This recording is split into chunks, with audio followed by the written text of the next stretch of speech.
ایران پر attack کر سکتا ہے, انفراسٹرکچر کو نقصان پہنچا سکتا ہے, اور پھر آبنۂ ہرمز کو کھلوانے کے لیے, تجارتی راہداری کو اوپن کرنے کے لیے بھی کوئی اٹیکس کیے جا سکتے ہیں. تو کیا سمجھا جائے, کیا یہ صرف پوسچرنگ ہے یا واقعی اب امریکہ نے اپنی اسٹریٹجی چینج کر لی ہے, نیگوشیٹنگ ٹیبل پہ نہیں بیٹھنا چاہتے بلکہ اب مزاحمت بڑھانا چاہتے ہیں, پیش قدمی کرنا چاہتے ہیں؟ جی بہت شکریہ ریحان صاحب, آپ نے انوائٹ کیا. جی میرا خیال تو ابھی تک ہے کہ امریکہ پوسٹنگ کر رہا ہے, کیونکہ جیسے اکثر دنیا میں پڑھایا جاتا ہے کہ جو وار کے برن آؤٹس ہوتے ہیں, ظاہر ویپنز اور میزائل ضرور برن آؤٹ ہوتے ہیں, ہیومن بینگ بھی برن آؤٹ ہوتے ہیں, آپ کے ریسورسز بھی برن آؤٹ ہوتے ہیں. خاص طور پر امریکہ کے جو ویپنز ہیں وہ بہت بڑی سپیڈ سے ڈپلیٹ ہوئے ہیں. امریکہ نے توقع نہیں کیا تھا ان کے 45% ان کے پیٹریوٹ میزائل ایگزاسٹ ہو جائیں گے, تقریباً 50% ان کے پریسیجن گائیڈڈ منیشن جس سے وہ اٹیک کرتے ہیں اور امپیکٹ کریٹ کرتے ہیں ڈسٹرکشن کا, وہ 50% پر ان کا سٹاک پائل رہ گیا ہے.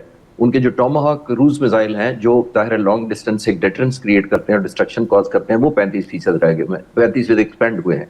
تو اس سارے کو دیکھتے ہوئے اب پینٹاگون کی رپورٹس بھی کہتی ہے کہ ہر ویپن جو ڈپلیٹ ہو رہا ہے اس کی سپیڈ سے ریکوری بڑی مشکل ہے, اور امریکہ نے ظاہر ہے ایک ڈیٹرنس گلوبلی بھی رکھنی ہوتی ہے, صرف اس نے ایران سپیسفک آپریشن تو نہیں کرنے ہوتے.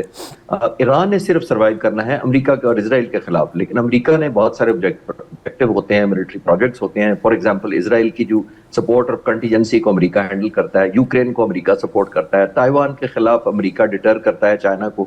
تو جتنے ویپنز یہاں فائر ہو رہے ہیں, دو وجہ سے روس اور چین بھی خوش ہے. روس سمجھتا ہے کہ وہ جتنی ڈیٹرنس دنیا میں اس نے امریکہ نے مینٹین کی تھی وہ ڈپلیٹ ہو رہی ہے. چائنا خاص طور پر اس لیے خوش ہے کہ تو تائیوان کے خلاف ایک اپرچونٹی تھی ایک ڈیٹر کرنے کی, ایک پوسچرنگ کرنے کی, وہ کمپرومائز ہوئی ہے. تو آئی تھنک پریزیڈنٹ ٹرمپ کو یہ بتا تو دیا گیا ہے کہ ہم جس ونڈو آف ونریبلٹی کو کھول چکے ہیں وہ امریکہ کے اسٹریٹجک اور ملٹری انٹرسٹ کے بہت خلاف ہے, کیونکہ یہ ایئرز لگیں گے, کئی سال لگیں گے ان کو فل اپ کرتے ہوئے. ایکسپینڈ تو انہوں نے صرف 40 دن میں کر لیا. تو یہ میرا خیال ہے پوسچرنگ زیادہ ہے, اور پریزیڈنٹ ٹرمپ ظاہر ہے چاہ رہے ہیں کہ کسی طرح کوئی ایسی فیس سیونگ مجھے مل جائے جس کو میں وکٹری کے طور پہ اپنے لوگوں کے سامنے پیش کر سکوں, اور ایسا کہہ سکوں کہ ہماری وکٹری ہوئی ہے اور ہم نے پازیٹیو نوٹ پہ اینڈ کیا. اس کے لیے وہ میئریبل ٹرم کچھ نہ کچھ چاہ رہے ہیں, اسٹریٹ آف ہارموز کو ان بلاک کر کے یا ری بلاک کر کے, یا پھر کچھ نیوکلیر انریچمنٹ پروگرام ریلیٹڈ ان کو کوئی فیس سیونگ چاہیے اس پر. اور کل ہم نے دیکھا پریزیڈنٹ ٹرمپ کی اے جنریٹڈ فوٹو جو شیئر کی گئی اور پھر اس میں اسلحہ اٹھایا ہوا ہے. اب آبنائے ہرمز کو آبنائے ٹرمپ کا نام آپ دے کے یہ جو سگنلنگ کی جا رہی ہے, آپ کو لگتا ہے یہ محض پوسچرنگ ہے, یہ صرف آپٹکس کے لیے ہے؟ اب یہ امریکہ جو ہے وہ ایران کے اوپر کوئی اٹیک یا دوبارہ سے اس جنگ کو باضابطہ طور پر شروع کرنے کے کا متحمل نہیں ہو سکتا, موڈ میں بھی نہیں ہوگا, متحمل بھی نہیں ہو سکتا ایز پر یو سیڈ؟ جی ریحان, میرا خیال یہ ہے کہ ایک نیو فاؤنڈ ریئلزم امریکہ میں آیا ہے, اور خاص طور پر ملٹری نے تو بہت جلدی شاید ریئلائز کر لیا ہے جو ریئلٹی ہے. آپ نے اسی لیے دیکھا کہ ان کے جو فوجی ہیں جنرل جارج کو اور نیول سیکرٹری کو ان کو ریموو کیا گیا, اور بڑی چینجز آئی ہیں, ان کے کئی آفیسرز کو ریموو کیا گیا. اس کی وجہ ہی یہی ہے, ایک ایلیمنٹ آف ڈس ایگریمنٹ ہے جس کو میں کہہ رہا ہوں new found realism in military officers نے تو دیکھ لیا ہے, لیکن پریزیڈنٹ ٹرمپ کا کیونکہ بہت بڑی مائٹ ہے ان کی, اب ملک کی بھی ہے, ان کی ملٹری کی بھی ہے, اور ظاہر ان کو مس لیڈ کروایا گیا. نتن یاہو اور بہت سارے اور ایلیمنٹ تھے جو چاہتے تھے کہ یہاں پر وہ قبضہ کر کے امریکی حکومت چینج کرے ایران کے اندر, تو ایک وار زون ڈکلیئر کر کے اپنی مرضی کا تمام کے تمام فائدے حاصل کریں. وہ تو ہو نہیں سکا. یہ اٹ سیلف جو انہوں نے اسٹریٹ آف ہارموز کو بلاکیڈ کیا ہوا ہے, یہ ریئیکشن دیکھ رہے. آپ دیکھیے ان کا آفینس نہیں ہے, انیشیٹو ان کے ہاتھ میں نہیں ہے, انہوں نے وہ کھلوا نہیں سکے. اتنی بڑی نیوی ہے, اور میں اکثر کہتا ہوں کہ ان کی ٹروپس ورسز ٹاسک ریشو یہاں ڈیلیوٹڈ ہے. یعنی ان کی ملٹری 11 نیوکلیر پاورڈ سب مرینز ہیں, ان میں سے صرف 2 ڈپلوائے کیے ہیں, اور شاید تیسرا بھی لا کے جو جارج بش بھی لے کے آئے ہیں. کئی سینکڑوں کلومیٹر, 600 سے 700 کلومیٹر دور رکھا ہوا ہے ڈپلائمنٹ, انہوں نے مین اوفینسو ابھی تک نہیں کی. تو یہ شو کرتی ہے کہ وہ پوسچرنگ کی حد تک تو اپنی ملٹری ڈپلوائے کر رہے ہیں, لیکن ان کی ملٹری نے یہ ریئلائز کر لیا ہے کہ یہ ملٹری آبجیکٹیو جتنے ہیں وہ بیونڈ کیپیسٹی بھی ہیں, اور obviously جیسے میں نے عرض کیا کہ نیو فاؤنڈ ایک ریئلزم کی لائٹ کے اندر ایسیمیٹرک ہے. انہوں نے دیکھا ایران نے اپنے لیے بڑا اکنامیکل کر لیا, خاص طور پر چین اور روس نے جتنی مدد کی ہے ان کی ٹارگیٹنگ اسٹریٹجی میں, پن پوائنٹ فیڈ بیک کے اندر, ری وزٹس جیسے کیے ہیں انہوں نے. آئی تھنک بہت زیادہ ڈسٹرکشن امریکہ کے خلاف جو کاز کی گئی ہے اس میں کنٹریبیوشن چائنا اور روس کی بھی ہے, جو شاید انہوں نے پہلے جنگ سے دونوں پوائنٹ آف ویو سے انڈر ایسٹیمیٹ ان کو بھی کیا تھا, اور ایران کی کیپیسٹی اور سسٹینیبلٹی اور سروائیبلٹی کو بھی انڈر ایسٹیمیٹ کیا تھا. Then sir, don't you think US will have to change their strategy? کیونکہ ماضی میں تو ان کی یہ اسٹریٹجی جس میں وہ پوسچرنگ کرتے ہیں, دکھاتے ہیں پیش قدمی کرتے ہوئے اپنے آپ کو اور پھر پریشر ڈال کے نیگوشیٹنگ ٹیبل پہ اپنی مرضی کی ڈیل لے لیتے ہیں. But this time Iran has proved themselves to be very tough negotiator, بہت ریزیلینٹ ہے. تو کیا یہاں پہ آپ کو نہیں لگتا کہ امریکہ کی یہ اسٹریٹجی کاؤنٹر پروڈکٹیو ثابت ہو رہی ہے, they will have to revisit their strategy اور اپنی کوئی نہ کوئی فلیکسیبلٹی کریٹ کرنی پڑے گی؟ جی ریحان, جس تو آپ کہہ رہے ہیں نا کوئک وکٹری ان کے ذہن میں تھی اور ٹریڈیشنلی وہ اس طرح کرتے آئے ہیں. دیکھیے 2 ڈائمنشن اس وار کے اندر ڈیفرنٹ ہوئے ہیں. ایک ڈائمنشن جو نیوی پہلی دفعہ امریکن جو ہے وہ پٹ ٹو ٹیسٹ ہوئی ہے, اس میں کوئی شک نہیں, میں ابھی بھی کہتا ہوں دنیا کی سب سے بڑی نیوی ہے, سب سے زیادہ قابلیت اس کی ہے. لیکن ہم نے یہ دیکھنا ہوگا کہ میں اس کو کہتا ہوں یہ بلو واٹر نیوی تھی ہمیشہ سے. بلو واٹر نیوی کا مطلب یہ ہے کہ well off the distance from the hostile جو ملک ہوتا تھا اس سے بہت دور ڈپلوائے ہوتی تھی, اسٹینڈ آف ویپنز کرتی تھی, ایئر ڈومیننس پہلے کریٹ کرتی تھی, strategic targeting and destructive bombing کرنے کے بعد کئی 100 کلومیٹر دور جو ایئر کرافٹ کیریئر کھڑے ہوتے تھے ان پر جا کے لینڈ کر جاتی تھی. ان ایئر کرافٹ کیریئر کو کبھی خطرہ نہیں ہوا تھا. میں ایگزامپل پیش کر دیتا ہوں, صدام حسین کے ٹائم پر اتنی ہی ملٹری فورس ڈپلوائے تھی تقریباً 2003 میں. تو جب یہ ڈپلوائے کی گئی تھی تو سینکڑوں کلومیٹر دور تھی, ایئر فورس نہ ہونے کے برابر تھی, اسٹریٹجک افیکٹ اسی طرح وہ کریٹ کرتی تھی. جو ڈفرنس آیا وہ یہ آیا کہ اس دفعہ اسٹریٹ آف ہورموز آ گیا بیچ میں, یعنی یہ ایک بند گلی آ گئی جس کے اندر امریکن نیوی تیار نہیں تھی. نمبر 1, کیونکہ عراق کے پاس اس طرح کا کوئی اسٹریٹ آف ہورموز تھا نہیں جس کو بلاک کرتے اور ان کو لیور کرتے اور ٹریپ کر لیتے. نمبر 1. نمبر 2, عراق جو ہے جس کا میں ذکر کر رہا ہوں اور کمپیرزن کر رہا ہوں, وہ 4 گنا چھوٹا تھا ایران سے جغرافیہ کی نسبت. وہ تمام کا تمام عراق موسٹلی ڈیزرٹ ہے. یہاں پہ ایران 4 گنا بڑا ہے اور ڈیزرٹ نہیں ہے, ہلی ٹیرین ہے. 50% کے پہاڑی ہیں سلسلے جو ان ایون ہے, جس کے اندر چھپنا بڑا آسان ہے, سروائیویبلٹی بڑی آسان ہے, ٹنلز ہیں, ہائیڈنگ پلیسز ہیں, ان کی ٹریسنگ مشکل ہے, انفارمیشن لینا وہاں مشکل ہے, انٹیلیجنس گیدرنگ بہت مشکل ہے, سیٹلائٹ پکچر اس طرح نہیں آ سکتی بیکاز ڈیزرٹ تو ایک پلین ہوتا ہے, وہاں پہ آپوننٹ فورسز کا چھپنا بھی بڑا مشکل ہوتا ہے, ان کی ہائیڈنگز نہیں بنتی. تو یہ ڈفرنٹ نیچر آف وار تھی. آئی ایم شور, یہ میں نہیں کہہ رہا کہ صرف مجھے پتہ لگا اور امریکن کو نہیں پتہ لگا, لیکن پریزیڈنٹ ٹرمپ کو وینیزویلا کے بعد اتنا زیادہ ایک پٹ ٹو پریشر کیا گیا کہ جناب آپ کی اتنی بڑی ملٹری اور نیوی ہے, آپ نے صرف حکم جاری کرنا ہے اور رجیم چینج ہو جائے گی اور چند دنوں میں آپ کا نام ہمیشہ کے لیے جو 47 سال میں جتنے صدور گزرے نہیں کر سکے, آپ کا نام تاریخ میں لکھا جائے گا. وہ اس مس کیلکولیشن کی اوبیسلی وجہ, جیسے میں نے بتایا کہ انڈر ایسٹیمیٹ کیا انہوں نے ایران کو اور اوور ایسٹیمیٹ کیا ملٹری کیپیبلٹی کو وداؤٹ ریئلائزنگ کہ ہر ملٹری آپریشن جگہ, ٹائم اور ہر ٹارگیٹ کے لیے سوٹیبل نہیں ہوتا. ٹھیک ہے, تو فرسٹریشن تو بڑھ رہی ہے اس مس کیلکولیشن کی وجہ سے, لیکن ہم دیکھ رہے ہیں کہ یہ پرولونگ کر رہے ہیں پریزیڈنٹ ٹرمپ. کس چیز کا انتظار پھر کیا جا رہا ہے؟ کیا ایرانین سائڈ اس سے طاقتور ہو رہی ہے یا کمزور پڑنے کا انتظار کیا جا رہا ہے؟ What are they waiting for sir? جی ریحان, وہ کر رہے ہیں بنیادی طور پر بہترین بارگیننگ لیوریج کا انتظار کر رہے ہیں وداؤٹ فائرنگ اے بلٹ. جیسے میں نے عرض کیا کہ چائنا اور روس کی انٹرسٹ نہیں ہے, وہ چاہتے ہیں کہ جتنے آپ میزائل یا ویپنز فائر کیے جا رہے ہیں اتنا تائیوان کے خلاف ڈیٹرنس کم ہو رہی ہے چائنا کے خلاف. تو یہ ایک ایلیمنٹ آف ایسے سائیکل میں چلے گئے ہوئے ہیں جس کے اندر ان کے پاس یہ بھی آپشن نہیں رہی کہ آل آؤٹ وار کریں, بیکاز انہوں نے 40 دن کر کے دیکھ لیا. اتنی بڑی ملٹری مائٹ ہے تو ایسا تو نہیں ہو سکتا کہ 40 دن میں کچھ ایسا کرنا تھا وہ نہیں کر سکے تو وہ 40 دن خدا نخواستہ اور لڑنا چاہ رہے ہیں. 40 دن میسو انہوں نے پلاننگ کی, ڈسٹرکشن کی, لیکن جیسے میں نے کہا کہ ایران نے کاؤنٹر کیا, سرپرائز کیا. تو پریزیڈنٹ ٹرمپ اس وقت چاہ رہے ہیں کہ کوئی فیس سیونگ ملے. میں بہت دنوں سے کہہ رہا ہوں کہ وہ چاہ رہے ہیں ایسی سچویشن ہو جائے جس کو وہ لک لائک اے وکٹری کہیں and which should look like a war trophy, اور وہ اپنے لوگوں کو کہہ سکیں کہ جو میں نے 40 دن تک ایک ہائپ کریٹ کر رکھی, 20 دن اس کے بعد بھی ہو چکے ہیں, تو اتنا عرصہ جو کیا گیا ہے وہ کیا تھا. بنیادی طور پر ٹیک ہوم کچھ نہ کچھ وہ چاہتے ہیں, اور obviously ایران کو بھی دینا پڑے گا کیونکہ وہ ابھی بھی ملٹری سب سے بڑی ہے, اس میں کوئی شک نہیں ہے, ان کے گولز اور آبجیکٹیو کیپیبلٹی کہیں زیادہ ہے. تو آئی تھنک ون ون دونوں طرف سے ہوگا, لیکن میرا نہیں خیال کہ اب ملٹری وارفیئر ڈائریکٹ بیٹل میں ایک دوسرے سے انگیج کریں گے, کیونکہ وہ 40 دن میں جو نہیں ہو سکا وہ خدا نخواستہ اگلے 20-40 دنوں میں بھی نہیں ہوگا. ٹھیک ہے سر, لاسٹلی وہ سچویشن جو وہ کریٹ کرنا چاہ رہے ہیں, اب جو ان کے لیے فیس سیونگ دے, وہ سچویشن کیا ہوگی؟ مطلب وہ منیمم کامن ایجنڈا کیا ہو سکتا ہے دونوں فریقین کے لیے, اور پھر وہ کون کرا کے دے گا؟ یہ who will make it happen now?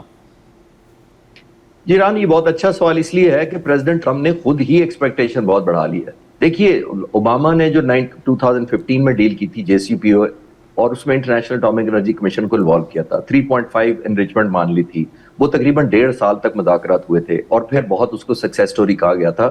لیکن پریزیڈنٹ اوباما کے بعد آپ نے دیکھا 2018 میں جب پریزیڈنٹ ٹرمپ پہلی دفعہ آئے تو انہوں نے اس کو سسپینڈ کر دیا تھا. اسرائیل 2015 میں ہونے والے ایگریمنٹ پر بہت ناراض تھا کہ یہ غلط ایگریمنٹ ہوا ہے، وہ نہیں چاہتا تھا کہ ایران کو کوئی سیف پیسج ملے۔ 2018 میں ٹرمپ پہلی دفعہ پھر دوبارہ باتوں میں آئے نتن یاہو کی، تو انہوں نے سسپینڈ کیا، تو یورپ اور یو کے سب حیران تھے کہ کیسا یہ معاہدہ تھا، آئیڈیل تھا ان کے پوائنٹ آف ویو سے، جس کو امریکن پریزیڈنٹ نے ڈمپ کر دیا۔ تو اب پریزیڈنٹ ٹرمپ خود، جس کو ہم کہتے ہیں نا کہ اب ایکسپیکٹیشن لوگوں کی بڑھا چکے ہیں اور کہہ رہے ہیں کہ میں اس سے اچھا معاہدہ کروں گا۔ اس سے اچھا معاہدہ تو ہونا بہت ہی مشکل لگتا ہے۔ نمبر 1 3.5 تو انٹرنیشنل دنیا اور تمام IAEA سب مانتے ہیں کہ 3.5 تک انریچمنٹ پیسفل ہے اور ہو سکتی ہے، تو اس سے نیچے اب زیرو تو کرنے سے رہا ایران، اس کو بھی فیس سیونگ چاہیے۔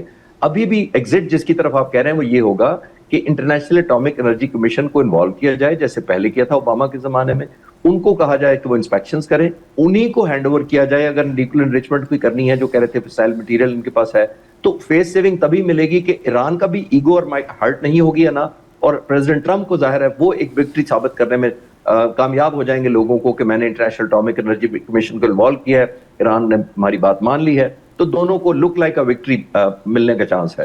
بہت بہت شکریہ سر۔ یہ کامڈور ریٹائرڈ خالد چشتی موجود تھے۔ Let's take a break here, اور بریک کے بعد جب واپس آئیں گے اس ساری سچویشن کا جو معاشی پہلو ہے، اکنامک آسپیکٹ ہے، اس پر بات کریں گے اس بریک کے بعد ہمارے ساتھ۔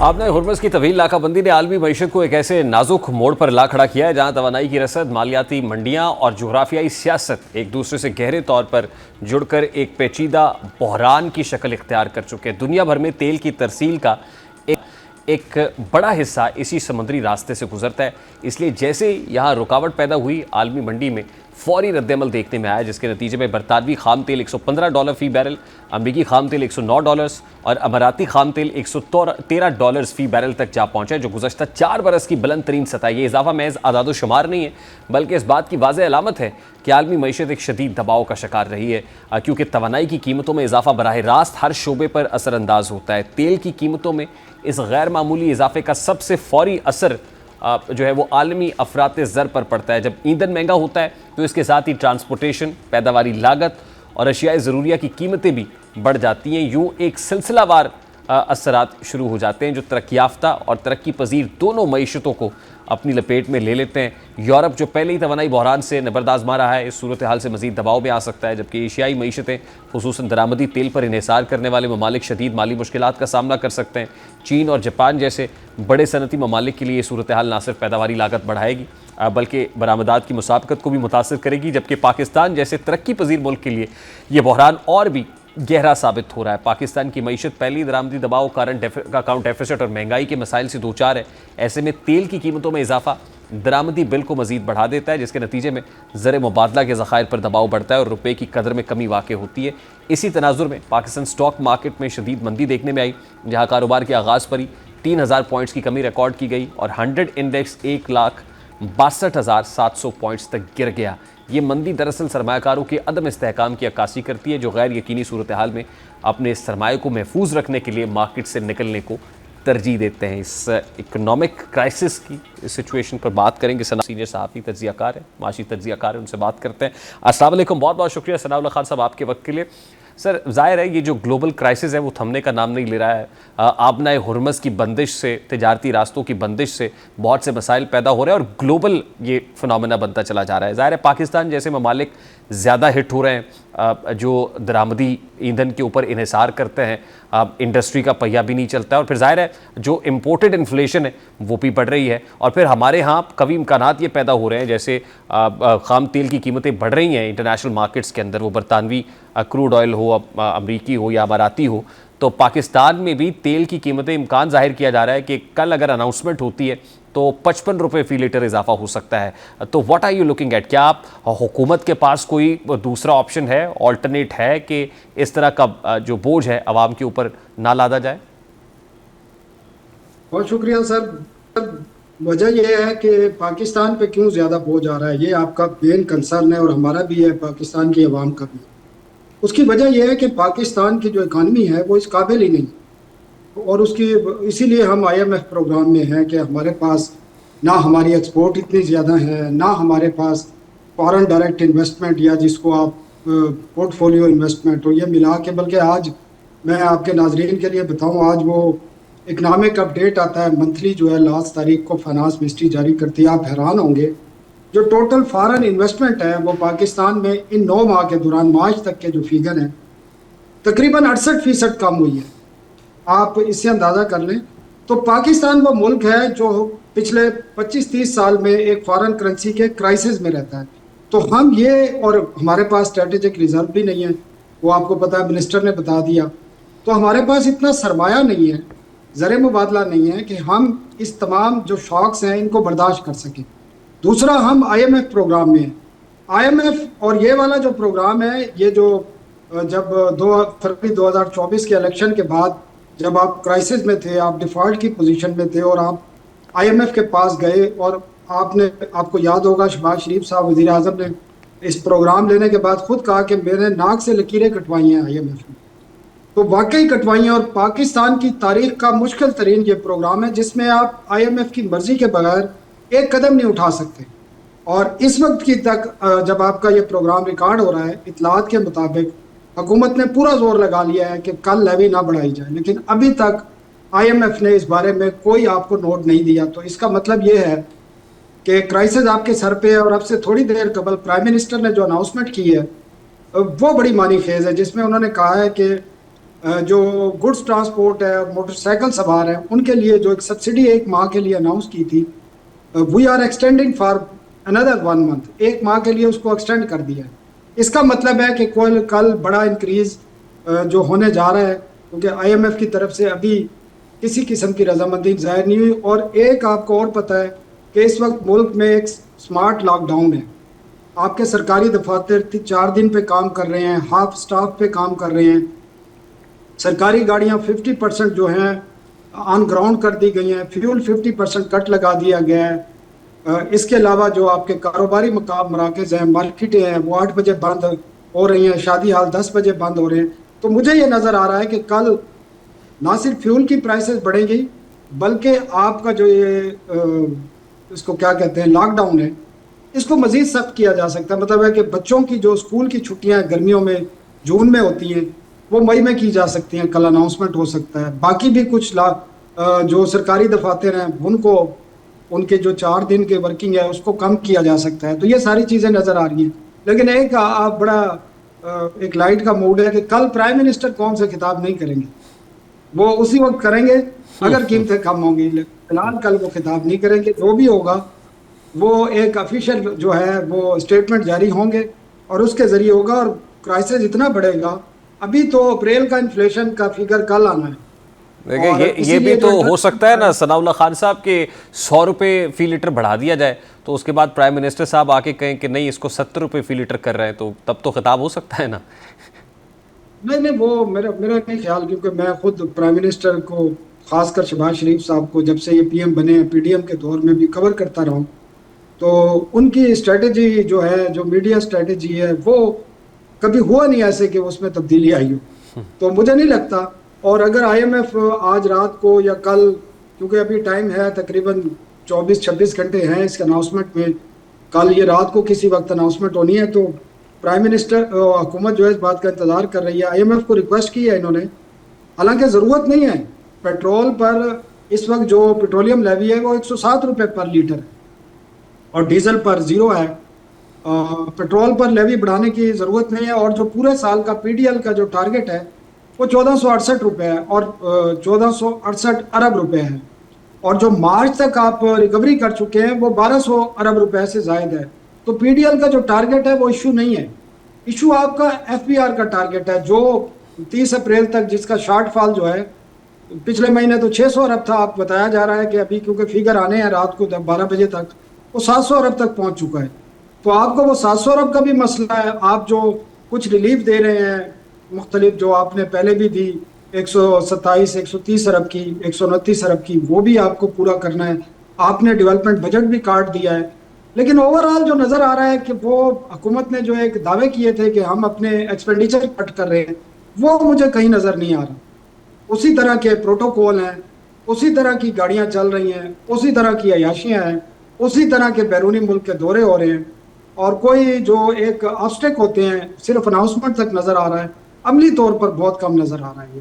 ٹھیک، تو اگر ثناء اللہ خان صاحب پیٹرولیم ڈیولپمنٹ لیوی نہ بڑھائی جائے، اگر نہ بھی بڑھے، مطلب اگر آئی ایم ایف راضی بھی ہو جائے جس کے امکانات بہت کم نظر آ رہے ہیں، تو رائٹنگ آن دا وال تو ہے ہی کہ پیٹرولیم مصنوعات کی قیمتیں تو پھر بھی بڑھنی ہیں. تو آپ کی فور کاسٹنگ کیا ہے کہ دونوں صورتوں میں کیا ہو، یعنی کم سے کم کیا ہوگا اور زیادہ سے زیادہ کیا ہوگا؟ دیکھیں، اس فور کاسٹ کرنا تو بڑا مشکل ہے، کیونکہ یہ کیلکولیشن کل کی بھی پرائس کو دیکھیں گے، ابھی کچھ تھوڑا کام ہونا شروع ہوا. لیکن ایک چیز بڑا ابہام ہے لوگوں میں ذرا کلیئر کر دوں. پاکستان کی جو آئل کی ریکوائرمنٹ ہے یومیہ جو ہے وہ تقریباً 4.5 لاکھ بیرل کی بنتی ہے. وہ تقریباً ہم جو پیدا کرتے ہیں وہ کوئی 50 سے 55,000 60,000 بیرل ہے. تو بہت زیادہ ہم امپورٹ کرتے ہیں. اور پھر اس میں دو چیزیں ہیں، ایک راہ ہے جو خام تیل ہے. خام تیل کی قیمت جو ہے ایوریج 110 سے آپ اس کو بتا سکتے ہیں کہ وہ 115 تک ہے. لیکن مسئلہ یہ ہے کہ ہم صرف خام تیل کو دیکھتے ہیں. جو ریفائنڈ پروڈکٹ ہے، آپ حیران ہوں گے، جو ڈیزل کی ریفائنڈ پرائس ہے آج امپورٹ پرائس یہاں پہنچ کے وہ $250 پر بیرل ہے. یہ لوگوں کو نہیں پتا. اور جو پیٹرول کی ہے وہ $150 سے اوپر ہے جو ریفائن ہے، اور ہم ریفائن کی ایک بہت بڑی تعداد امپورٹ کرتے ہیں. ٹھیک، تو مجھے نہیں لگتا کہ حکومت مزید کوئی اس میں سبسڈی دے سکے گی پی ڈی ایل کے معاملے پہ بھی. اور اگر پرائس میں انکریز آنا ہے تو انکریز تو آنا ہے. اب یہ 50 روپے کرتے ہیں، 100 روپے کرتے ہیں. اس وقت آپ کو پتا ہے پیٹرول 393 ہے اور ڈیزل 381 ہے. اور اگر یہ 100 روپے بڑھتا ہے تو پھر آپ کو سمارٹ لاک ڈاؤن کو سخت کرنا پڑے گا، کیونکہ آپ نے کنزمپشن کم کرنی ہے. اور اگر آپ کو پی ڈی ایل میں ریلیف مل جاتا ہے تو پھر اضافہ کم ہو سکتا ہے. لیکن یہ دیوار پہ لکھا ہوا ہے کہ قیمتیں بڑھیں گی. بالکل صحیح. یہ تو رائٹنگ آن دا وال ہے کہ قیمتیں بڑھیں گی. ثناء اللہ خان صاحب، I have to wind it up here sir. بہت بہت شکریہ، بہت شکریہ آپ کے وقت کے لیے. سینئر کار ثناء اللہ خان صاحب ہمارے ساتھ موجود تھے. پیٹرولیم مصنوعات کی قیمتیں بڑھیں گی. وہ کہتے ہیں کہ کتاب سادہ رہے گی کب تک؟ کبھی تو آغاز، جنہوں نے بستی اجاڑ ڈالی، کبھی تو ان کا حساب ہوگا. اور سحر کی خوشیاں منانے والوں سحر کے تیور بتا رہے ہیں. ابھی تو اتنی گھٹن بڑھے گی کہ سانس لینا محال ہوگا.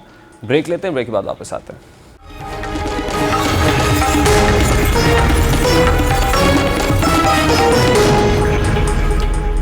خطے میں بڑھتی ہوئی کشیدگی اور عالمی منڈی میں خام تیل کی قیمتوں میں تیزی کے تناظر میں ایک بڑی پیش رفت سامنے آ رہی ہے، جہاں حکومت ممکنہ طور پر بین الاقوامی مالیاتی فنڈ کی نئی شرائط پوری کرنے کے لیے پیٹرولیم لیوی میں مزید اضافہ کر سکتی ہے. ذرائع کے مطابق اگر یہ اضافہ کیا گیا تو ہائی سپیڈ ڈیزل اور پیٹرول کی قیمتوں میں فی لیٹر 100 روپے تک اضافہ متوقع ہے، جو براہ راست عوام پر بوجھ ڈالے گا.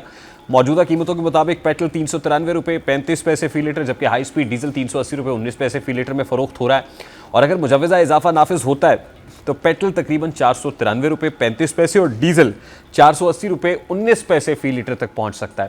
ذرائع کا یہ بھی کہنا ہے کہ حکومت جمعے کے روز پیٹرولیم مصنوعات کی نئی قیمتوں کا اعلان کرے گی، جبکہ وزیر اعظم شہباز شریف نے گزشتہ روز کابینہ کے اجلاس میں یہ واضح کیا ہے کہ خام تیل کی عالمی قیمتیں دوبارہ بلند سطح پر جا رہی ہیں، اس لیے پاکستان کو بھی نئی قیمتوں کا تعین کرنا ہوگا. نے اس متعلق کیا کہا، ذرا اس کی ایک جھلک آپ کے سامنے رکھتا ہوں. خام تیل کی قیمتیں دوبارہ آسمان سے باتیں کر رہی ہیں، اور پرسوں جو جمعہ ہے اس دن پھر ہم نے نئی قیمتوں کا تعین کرنا ہے. جو عالمی منڈیوں میں جو صورتحال ہے، تو یہ ایک بہت چیلنجنگ صورتحال. الحمدللہ اجتماعی بصیرت اور اجتماعی کاوشوں سے ہم نے اس صورتحال کو پوری طرح مینج کرنے کی بہترین کاوشیں کی ہیں. اب اگر پیٹرول اور ڈیزل کی قیمتوں میں فی لیٹر 100 روپے تک اضافہ کیا جاتا ہے تو اس کے اثرات صرف ایندھن تک محدود نہیں رہیں گے، بلکہ پوری معیشت پر اس کی گونج سنائی دے گی. سب سے پہلے ٹرانسپورٹ کے اخراجات میں نمایاں اضافہ ہوگا، جس کے نتیجے میں اشیاء خورنوش سمیت روزمرہ استعمال کی تمام اشیاء مہنگی ہو جائیں گی. مہنگائی کی شرح میں تیزی آئے گی اور یوں متوسط اور کم آمدنی والے طبقے کی قوت خرید متاثر ہوگی، جبکہ صنعتی شعبہ بھی اس سے محفوظ نہیں رہے گا، کیونکہ پیداواری لاگت بڑھنے سے نہ صرف مصنوعات مہنگی ہوں گی بلکہ برآمدات کی مسابقت بھی کمزور پڑ سکتی ہے. یوں ایک سادہ سا ایندھن کا اضافہ در حقیقت معیشت کے ہر شعبے میں ایک زنجیری رد عمل پیدا کرے گا، ایک چین ریئیکشن ہوگا جسے کنٹرول کرنا حکومت کے لیے ایک بڑا چیلنج بن سکتا ہے. یہی وجہ ہے کہ اسی پس منظر میں حکومت نے پیٹرول اور ڈیزل کی قیمتوں کے تعین کے لیے ایک نیا فارمولا بھی متعارف کرایا ہے، جس کا مقصد قیمتوں میں استحکام لانا اور اچانک اتار چڑھاؤ کے اثرات کو کم کرنا ہے. اس نئے فارمولے کا بنیادی نقطہ یہ ہے کہ اب قیمتوں کا تعین کسی ایک دن یا فوری عالمی قیمت کی بنیاد پر نہیں ہوگا، بلکہ ایک مخصوص مدت کی اوسط قیمت کو مد نظر رکھتے ہوئے کیا جائے گا. اس کا مطلب یہ ہے کہ اگر عالمی منڈی میں کسی ایک دن قیمتیں اچانک بڑھتی یا کم ہوتی ہیں تو اس کا مکمل اور فوری اثر مقامی سطح پر منتقل نہیں ہوگا، بلکہ ایک ہموار اوسط کے ذریعے اس کے اثرات کو تقسیم کیا جائے گا. ماہرین معیشت کے نزدیک اس طریقہ کار سے قیمتوں میں اچانک جھٹکوں کو کم کرنے میں مدد ملے گی اور مارکیٹ میں ایک حد تک استحکام پیدا ہوگا۔ نئے فارمولے کا دوسرا اہم پہلو یہ ہے کہ اس میں مقامی پیداوار اور درآمدی لاگت دونوں کو شامل کر کے ایک متوازن قیمت نکالی جائے گی۔ ماضی میں چونکہ تیار شدہ ڈیزل کی عالمی قیمت کو معیار بنایا جاتا تھا، اس لیے مقامی ریفائنریز کو غیر معمولی منافع حاصل ہو جاتا تھا، چاہے وہ نسبتاً سستا خام تیل استعمال کر رہی ہوں۔ اب چونکہ اوسط لاگت کا عنصر شامل کیا گیا ہے، ایسے میں اس غیر فطری گنجائش کم ہو جائے گی۔ پروگرام کا وقت اپنے اختتام کو پہنچا، آپ سے ملاقات ہوگی انشاءاللہ۔ کل اپنا رکھیے خیال، اللہ حافظ۔